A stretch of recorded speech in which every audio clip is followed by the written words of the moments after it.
বাবা, একদিনের মধ্যেই তো সারা কৃষ্ণনগরের সব নাপিতকে এখানে জড়ো করে ফেলেছো দেখছি। যেমন কথা তেমন কাজ। এখন বলো কি বলবে? বলবো বলবো, তবে একটু গোপনে বলতে হবে। এসো সকলে আমার কাছে এসো। সকলের সাথে চুপি চুপি কি কথা বলছে রে বাবা? কিপটে বুড়োর মাথায় নিশ্চয়ই কোনো মতলব আছে। কি জানি বাবা, কি যে আছে দূর। তাহলে বুঝলে তো তোমাদের সকলকে কি করতে হবে? হ্যাঁ হ্যাঁ, একেবারে জলের মতো বুঝে গেছি। তাহলে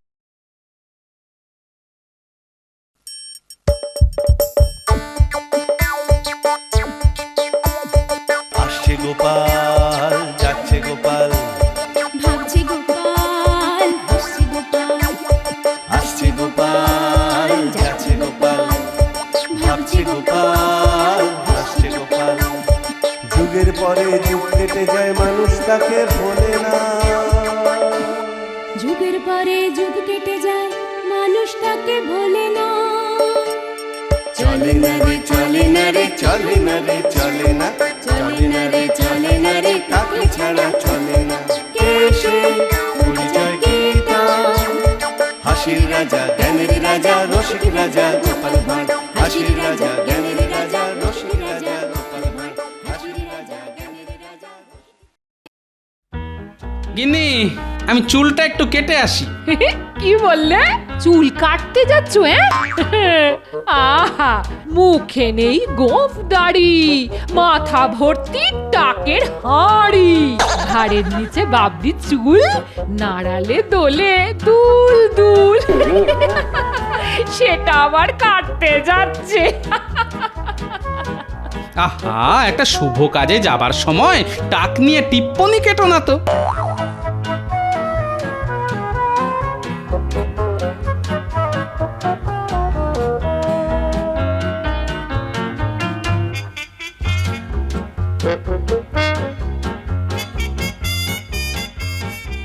আরে গোপাল দাদা, কি মনে করে? এই কদিন ধরেই আসবো আসবো করছিলাম, দেখো না চুলটা না বড্ড বেড়ে গেছে গো, একটু কেটে দাও দেখি।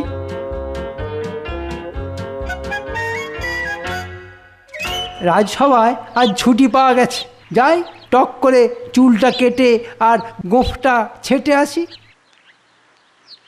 কৈলাস, আমার চুলটা একটু কেটে দে দেখি।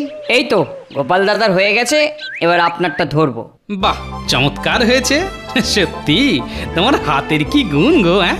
বয়সটা যেন 10 বছর কমে গেল। তাহলে আসি ভাই।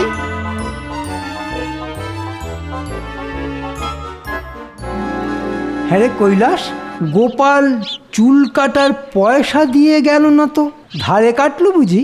না না না, ধারে কাটবে কেন? আসলে আমরা নাপিতরা অন্য কোনো নাপিতের কাছ থেকে পয়সা নিই না। কেন নিস না কেন?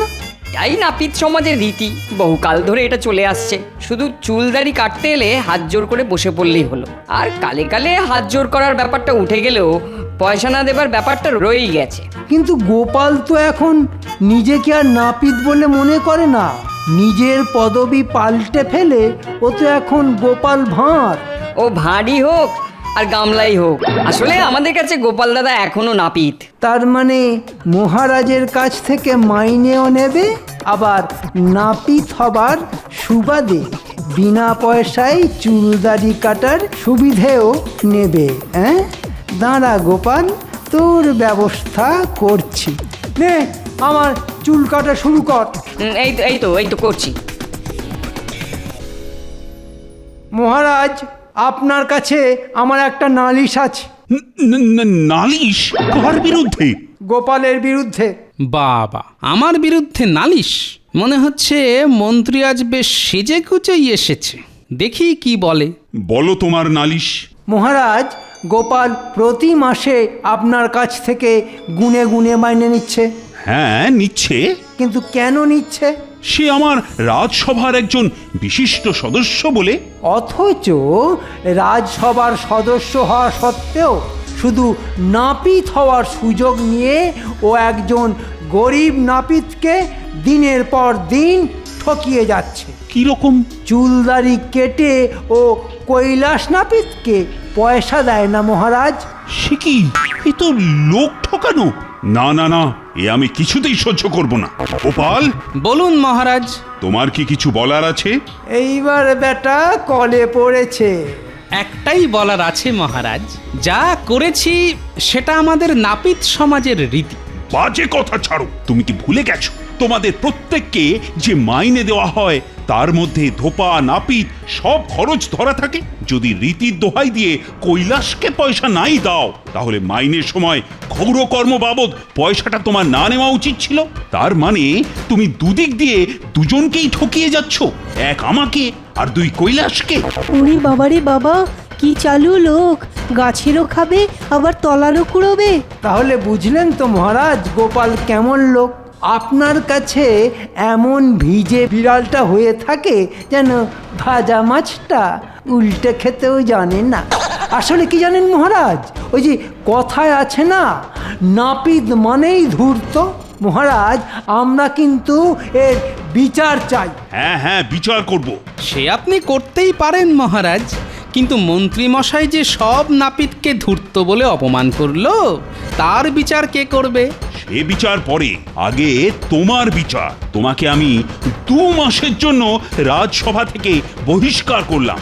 যাও, দূর হয়ে যাও আমার সামনে থেকে। ঠিক আছে, আমি চলে যাচ্ছি, তবে যাবার সময় বলে যাচ্ছি, সামান্য একটা ব্যাপারের জন্যে আপনাকে তাতিয়ে সকলের সামনে এমন কাণ্ড যে করলো, তার কিন্তু একদিন হাড়ির হাল করে ছাড়বো। হ্যাঁ,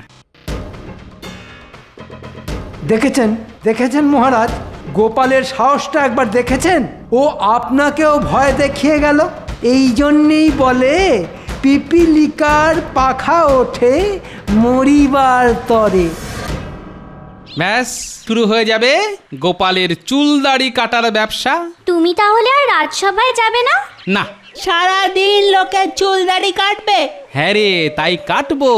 ওই যে কথায় আছে না, যখন যেমন তখন তেমন।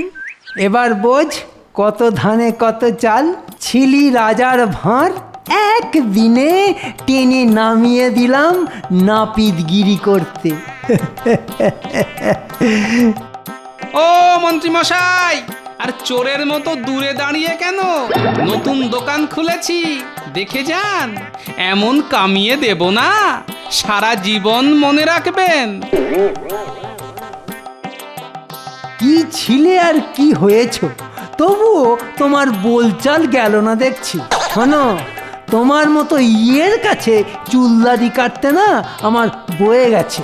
জানো তো, বাংলায় একটা কথা আছে, অতিবার বেরো না ঝড়ে পড়ে যাবে, আর অতি চালাকি করলে পরে পুনর্মূষিক হবে। তোমার হয়েছে তাই, বুঝেছো?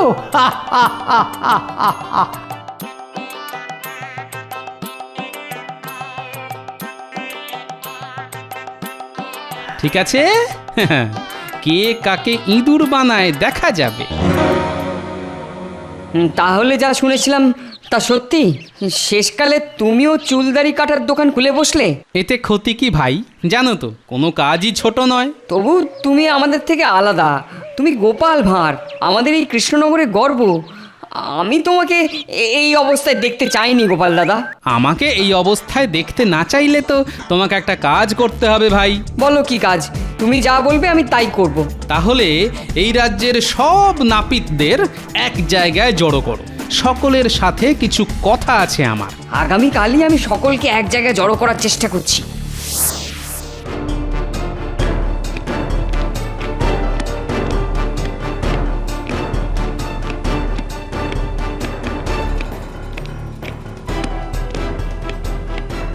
মহারাজ শুনেছেন, গোপাল একটা চুলদাড়ি কাটার দোকান খুলেছে।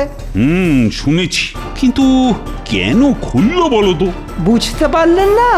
শুধুমাত্র সকলের সামনে আপনাকে হেয় করার জন্যে দোকান খুলে ও আপনাকে বোঝাতে চাইছে যে আপনার বরখাস্তে ওর কিছু যায় আসে না। ও আপনাকে থোড়াই পাত্তা দেয়। হ্যাঁ, এত সাহস গোপালের! কিছু মনে না করলে বলি, লাই দিয়ে দিয়ে আপনি ওকে মাথায় তুলেছেন। ওই জন্যেই বলে, যত দামি হোক না কেন পায়ে থাকাই ভালো, মাথায় তুললেই মুশকিল। ব্যাপারটা কিন্তু আমার একেবারে ভালো লাগছে না। আমাদের সকলের আদরের গোপাল শেষে কিনা 5 জনের চুল দাড়ি কামিয়ে পেট চালাবে। দেখো, আমি শুধু ওকে 2 মাসের জন্যে রাজসভা থেকে বহিষ্কার করেছি। চুলদাড়ি কামানোর দোকান খুলে বসতে তো আর বলিনি। আমার মনে হয় তোমার ওপর অভিমান করে গোপাল এসব করছে। শোনো, আমি বলি কি, গোপালকে কাছে ডেকে সবকিছু মিটমাট করে নাও। না না না, তোমার এই অনুরোধ আমি রাখতে পারছি না রানী। কেন রাখতে পারছো না কেন? গোপাল অত্যন্ত অন্যায় করেছে। সে গাছেরও খেয়েছে, আবার তলারও কুড়িয়েছে। এমন হাজার অন্যায় তো আমাদের মন্ত্রী মশাইও 2 বেলা করে যায়। এই মরেছে, এ রানীমা যে আমাকে নিয়ে টানাটানি শুরু করে দিল। এ আপনি কি বলছেন রানীমা? আমি আর গোপাল কি এক? আপনি যদি গোপালের মতো হতেন তাহলে মনে হয় এই রাজ্যের অনেক উন্নতি হতো। হ্যাঁ গা, মহারাজের উপর রাগ করে এই বুড়ো বয়সে তো খুব দোকান খুলে বসলে, তা সামলাতে পারবে তো? হঠাৎ করে হাসলে যে। তুমি কি ভাবলে আমি চিরকাল এই কাজটাই করে যাব? করবে না? পাগল নাকি? আমি শুধু একজনকে একটু শিক্ষা দেবার জন্য এত কিছু করছি। কাকে? সেটা তো এখন বলবো না, তবে সময় এলেই সব কিছু দেখতে পাবে। গোপাল দাদা, ও গোপাল দাদা! ওই যে কৈলাস এসে গেছে, দাঁড়াও আসছি।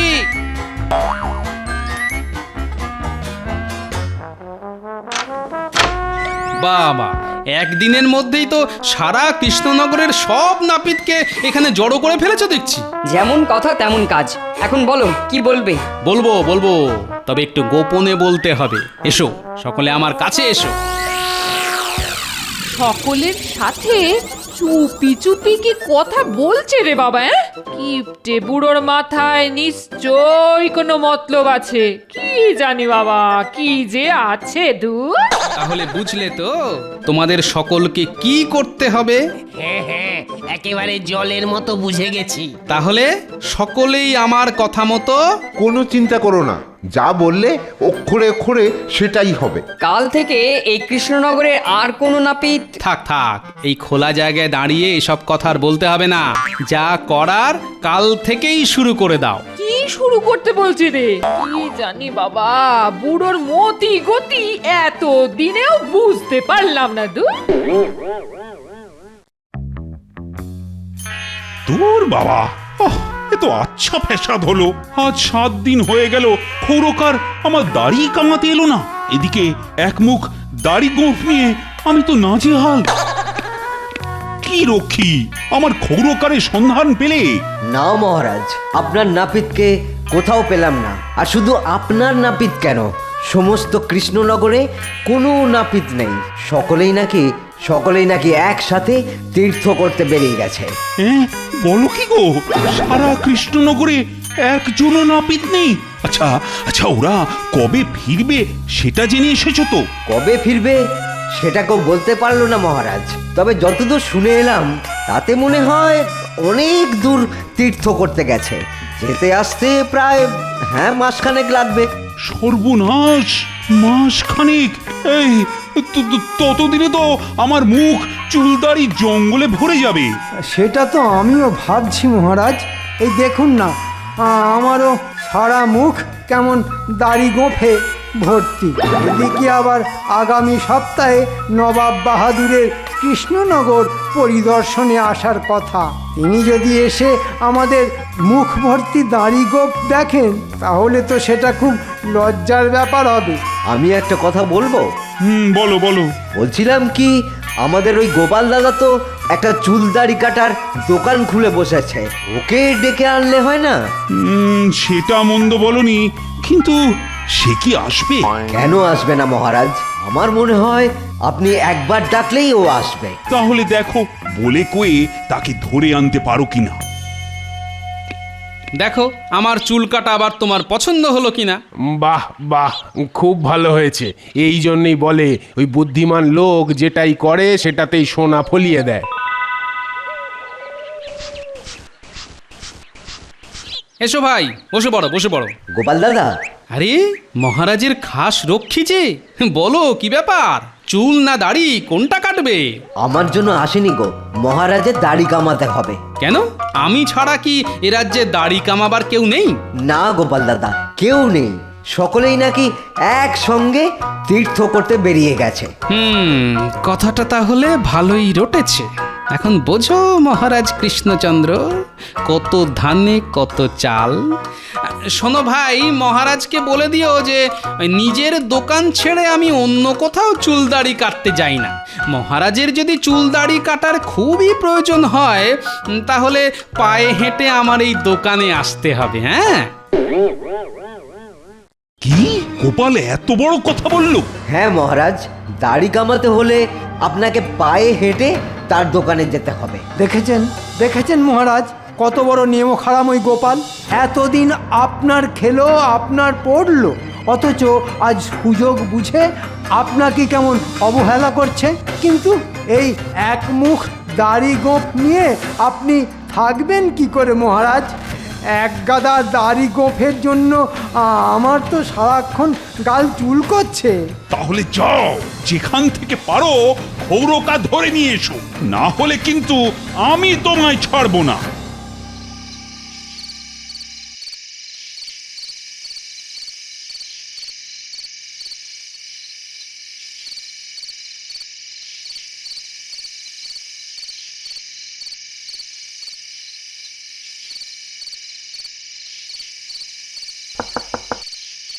কৈলাস, কৈলাস, এই নাও আমার আজকের রোজগার 50 টাকা, নিজেদের মধ্যে ভাগ করে নিও। তোমার সারাদিনের খাটনির টাকা এভাবে রোজ আমাদের দিয়ে যাচ্ছ কেন গোপাল দাদা?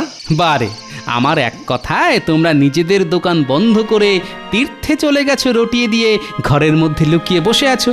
তোমাদের হাতে রোজ এইটুকু তুলে না দিলে তোমাদেরই বা চলবে কি করে বলো তো? তবে বেশি দিন আর এই নাটক করতে হবে বলে মনে হচ্ছে না। কেন? মুখ ভর্তি দাড়ি গোঁফের ধাক্কায় মহারাজ আর মন্ত্রী মনে হচ্ছে কাহিল হয়ে পড়েছে। আজ দাড়ি গোঁফ কাটার জন্যে আমার কাছে রক্ষী পাঠিয়েছিল। ডাকলেই যাবে না কিন্তু, গ্যাঁট হয়ে বসে থাকো, ওদের আসতে দাও তোমার দোকানে। সেই মতলবেই তো আছি, একবার আসতে দাও না আমার দোকানে, তারপর দেখাবো খেল। দূর দূর দূর, 15 দিনের না কামানো দাড়ি গোঁফ নিয়ে কি আর বেঁচে থাকা যায়? চুলকে চুলকে তো গালের চামড়া উঠে গেল। ইস, কি বিশ্রী দেখতে হয়ে গেছে আমায়। হায় হায় হায়।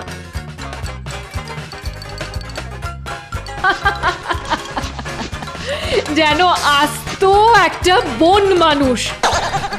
আজ নবাব এসে তো আপনাকে আর চিনতেই পারবেন না। হয়তো এই অপরাধে তোমাকে সিংহাসন থেকে সরিয়েও দিতে পারেন। সর্বনাশ! এই তাহলে কি হবে গো? আমার কথা শোনো, মান অভিমান ভুলে তুমি নিজেই না হয় গোপালের দোকানে গিয়ে দাড়ি গোঁফ কামিয়ে এসো। না, কখনোই না। মাথা নিচু করে আমি গোপালের কাছে যাবই না। না গেলে নবাবের কাছে যে তোমার মাথা হেঁট হয়ে যাবে। সব ওই হতচ্ছাড়া মন্ত্রীটার জন্য। ব্যাটার কথায় দুম করে মাথাটা এমন গরম হয়ে গেল না। ব্যাটা শুধু উঠতে বসতে গোপালের নামে লাগাতে পারে, অথচ কদিনে একটাও নাপিত নিয়ে আসতে পারলো না।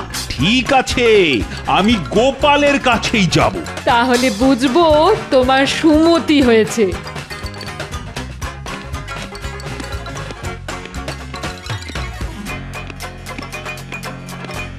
মহারাজ কি গোপালের কাছে যাচ্ছেন?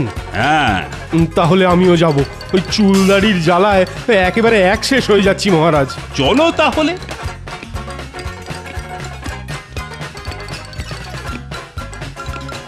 আমরাও যাব, আমরাও যাব।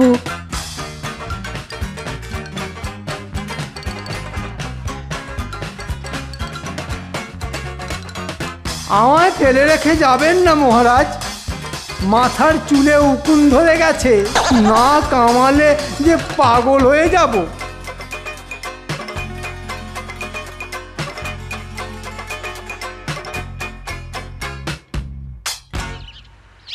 আরে কি সৌভাগ্য আমার! গোপাল নাপিতের দোকানে আজ এত মানিগুণীদের পায়ের ধুলো পড়ল। তা বলুন কাকে আগে কামাবো? আমাকে আমাকে আমাকে আমাকে আগে আমাকে আমাকে আগে আমাকে ওরে বাবা আর পারছি না, আমাকে আপনারা সকলেই আমার সম্মানীয় খদ্দের, তাই কাউকেই বঞ্চিত করব না আমি। নিন বসে পড়ুন। চেয়ারে বসলে 10 টাকা, টুলে বসলে 5 টাকা, মোড়ায় বসলে 3 টাকা, আর ইটে বসলে 1 টাকা।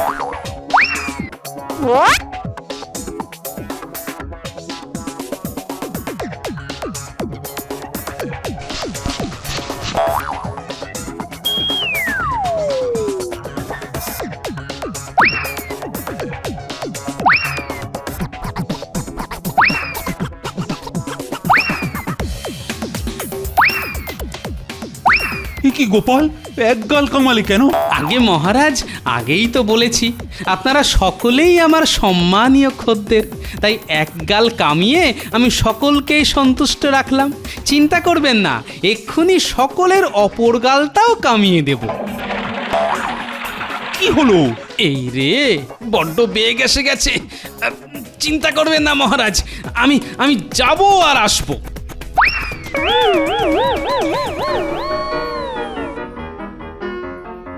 যা পাওয়া, আরে গেল তো গেলই, আসার তো নাম গন্ধই নেই। এদিকে তো আবার নবাবের আসার সময় হয়ে গেল। ওহ, এখন যে কি হবে? আমার মনে হয় এ সমস্ত গোপালের শয়তানি। এক গাল কামিয়ে পালিয়ে গিয়ে ও আমাদের বিপদে ফেলতে চাইছে। হ্যাঁ, তাহলে তো ঘোর বিপদ। চিন্তা করবেন না মহারাজ, চিন্তা করবেন না। আরে আমি আছি কি করতে? হ্যাঁ, আমি আপনার গাল কামিয়ে দেব। ওরে বাবা রে, গাল কেটে ফালা ফালা করে দিল রে। কত ছাড়া, তোমার বুদ্ধিতে চলেই আজ আমার এই দশা।